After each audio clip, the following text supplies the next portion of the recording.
Hey guys, welcome back to SkinnyBru Rugby. The Rebels versus the Waratahs in week 5 of Super Rugby AU is a big one because both teams haven't had the best season so far, so knowing who's going to get out on top is quite a difficult one to actually predict. It is the first game back home for the Rebels though since March 2020, so it is big news for them. All their families are probably going to be there. They're going to be happy to climb out of the bus, go to their own stadium, and afterwards go to their own homes and celebrate with their own families. So obviously it's a big game for them. They've been waiting for this for a while. If we look at the recent season so far, the Rebels, they lost 2 and then they won 1 game, and that was just last week against the Force, who they beat by 3 points.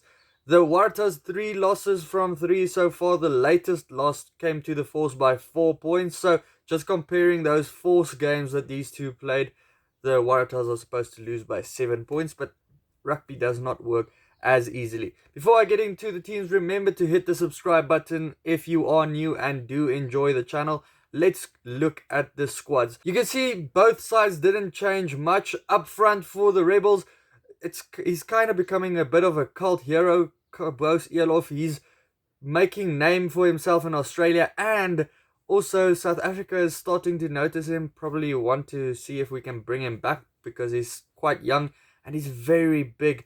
Him and Faumasili is probably two of the biggest props pairings that we have in Super Rugby AU. The Rebel props go up against Faulkner and Johnson Holmes, who switches around in the prop pairing. That you don't see a lot in professional rugby. It's not much where you get props that can play on either side. We'll see how that goes for them because scrum time hasn't been their best facet of play. So let's see how that goes for them. Harry Johnson Holmes, it is his 50th game already for the side. Hansen versus Purecki, two more experienced hookers in this game, will be throwing two quite good line-out pairings or lock pairings in Sinclair and Cade for the Waratahs, up against experienced Cummins, who comes in for Haylet Petty, who got his suspension, and Hosea, who's playing his first game actually at home. He's made all 12 of his previous appearances on the road. A young guy that is really sticking his hand up to be the future of Wallabies rugby. How does Rodda coming back to Australia now for the Western Force impact a guy like Hosea, who's been working very hard to actually get into that mix as well? Then we get into the loose forwards with Kameni versus Swinton, two brutes of the game. Then you get Tizano and Hardwick. Tizano, he's racking up the tackles, averaging 21 tackles per game.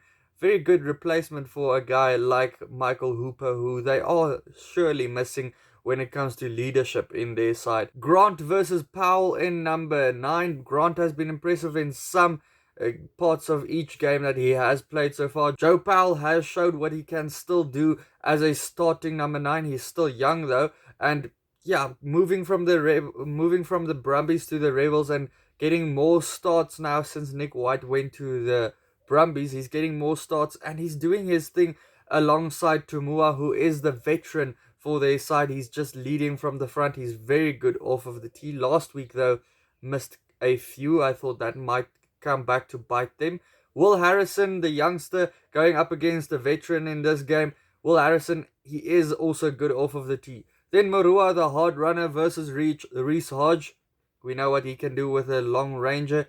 Ili, who's been impressive in some games when he runs with the ball a bit more wider. Then Newsom as the captain for the Waratahs. Out wide for both teams, the Rebels have Anderson and Kurabeti. Kurabeti very busy on the park. Not scoring a lot of tries at the moment, but he's very busy all over the park, getting the ball in surprising positions for a winger. Jack Maddox, he comes in at number 14 again this week.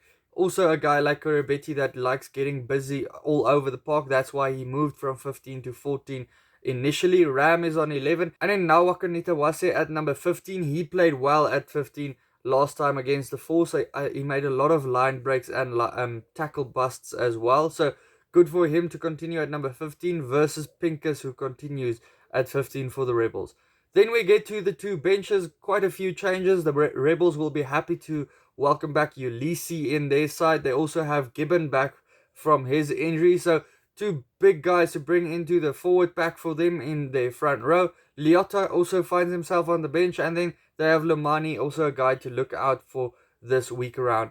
For the Waratahs, every week their bench doesn't look too impressive, but this week around they have a couple of guys to look out for. Wykes is going to make his debut for the Waratahs, the Western Force legend, and then for Kitty is also back from his injury, long awaited return. It's a bit of a better bench for the Waratahs.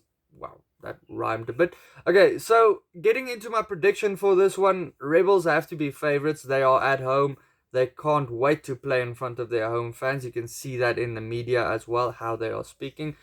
Then the Waratahs, they've had a horrible season with two big losses as well. Last time out against the Force, just narrowly losing there. I already said, going on the scores that the two teams had against the Force, probably by 7. I'll probably up the ante a little bit more and say the Rebels to win this one by 12 points. Guys, let me know your prediction down in the comments below. Also, check out these videos next to me. Hit the subscribe button if you do like the channel. And then I'll see you for the next one. Cheers.